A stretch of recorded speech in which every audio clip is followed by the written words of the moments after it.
Tonight on 5 News, an unexplained death. The hunt for Dr. David Kelly ends. Guantanamo Bay, America suspends trials for Britons. Plus, this is where Britain's farmers are heading. And Tiger Woods fights back at the British Open.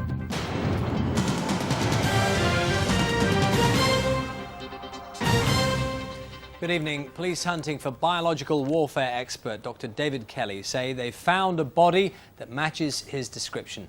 They're treating the discovery as an unexplained death.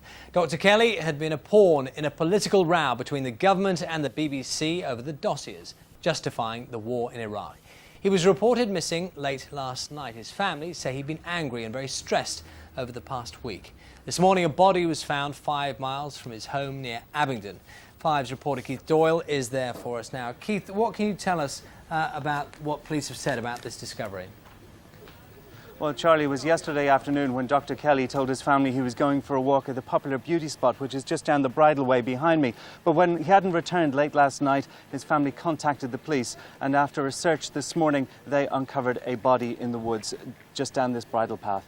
Now, his family said that he had been stressed and angry at how he'd been treated over the last couple of weeks. This relatively anonymous scientist was propelled into the limelight after the Ministry of Defence said he was the likely source of the story that the government exaggerated the threat from Iraq. Well, this evening the police are still not giving any formal identification on the body, but they gave an indication it could well be him.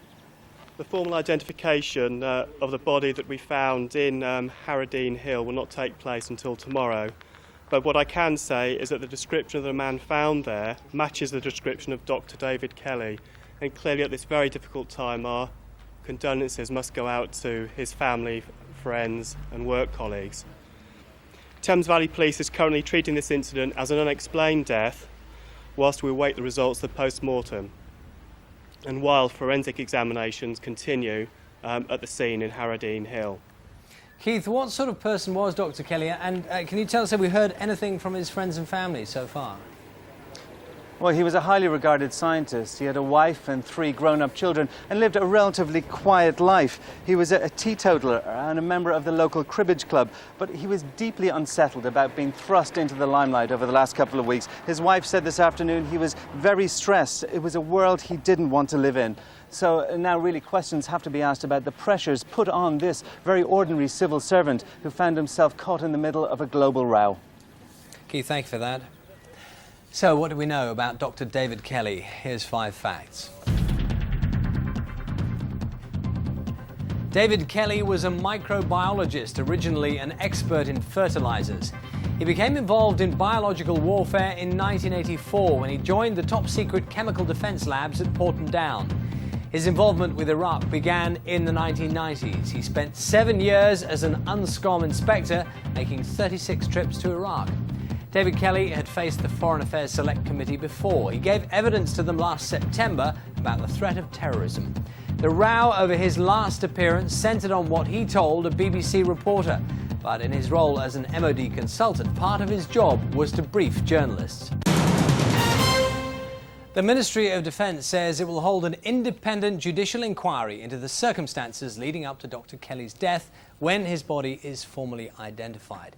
Formal identification, of course, is exactly what the ministry did to Dr. Kelly when it outed him as the source of a BBC story criticising the government. So, how did a scientist who'd briefed many journalists, including journalists here at 5 News, both on and off the record, end up as the public whipping boy of the government and his employers at the MOD? And why was he interrogated so fiercely by MPs? 5's John Gilbert explains. In the last week of May this year, a BBC journalist met a Ministry of Defence mole here at this London hotel.